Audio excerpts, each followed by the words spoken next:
છોટાઉદેપુરમાં બોડેલી સહિત અનેક ગામને મર્જ કરીને બોડેલી નગરપાલિકા બનાવવામાં તો આવ્યું, પરંતુ હજુ પણ અહીંયા પ્રાથમિક સુવિધાઓના અભાવને કારણે સ્થાનિકો પરેશાન છે।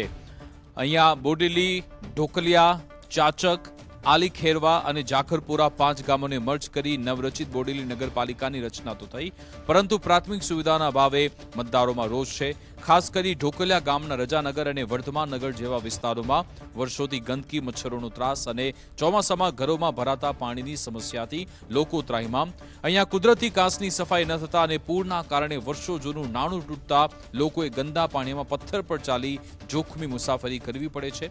સ્થાનિકોએ મન બનાવ્યું કે જે ઉમેદવાર આ કાંસ અને રસ્તાની વિકટ સમસ્યાનું નિરાકરણ લાવશે તેને જ મત આપશે।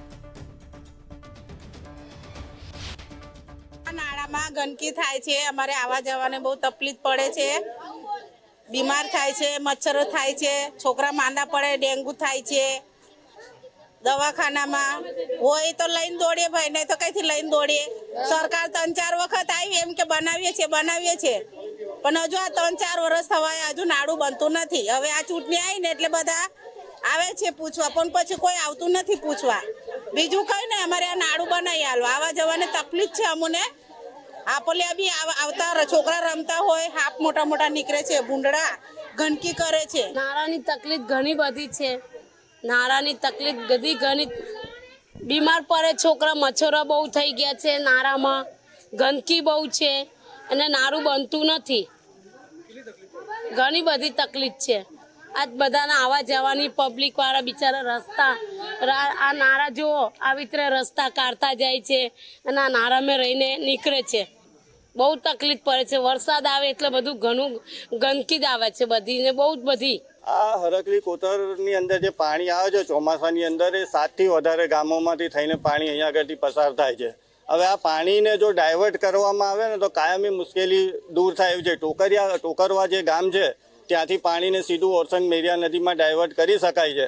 હાલ તો તમે જાણો છો એમ રેતી ખનનના કારણે આ નદીઓ બધી જ ઊંડી છે, ખાડા એટલા મોટા થઈ ગયા છે કે ગમે એટલું પાણી હોય તો બી સમાવેશ થઈ જાય, વાંધો આવે નહીં। સરદાર સરોવરનું પાણી બી આવે ને તોય એટલી ઊંડી થઈ ગઈ છે, તો આ કોતરનું પાણી બી એમાં સમાવેશ થઈ જાય। પણ એ આ સરકારની શું ખબર, શું એમની મેન્ટાલિટી છે મને ખબર નથી પડતી કે આ પાણી ડાયવર્ટ કરવાનું કામ એ લોકો કરતા નથી। બહુ ખુશીની વાત છે, ભલે થોડું લેટ થયું પણ એ નાડું હાલમાં જે પ્રજા વિચારે છે કે ભાઈ આ નાડું બોક્સ વાળું બનવું જોઈએ, તો આ નાડું બોક્સ વાળું જ બનશે અને એની ગ્રાન્ટ 35.52 લાખ રૂપિયા મંજૂર થયેલા છે। આ એ ટેન્ડરિંગ પ્રક્રિયાનો લેટર છે આવ્યો અને નગરપાલિકા ડિક્લેર નથી થયું પહેલા એનું ઉદ્ઘાટન કરવાનું હતું, પણ ઇલેક્શન ડિક્લેર થયું એટલે એ કામ નથી થયું। જેવું ઇલેક્શન પતશે અને તૈયારીમાં આ નાડાનું કામ હાથમાં લેવામાં આવશે।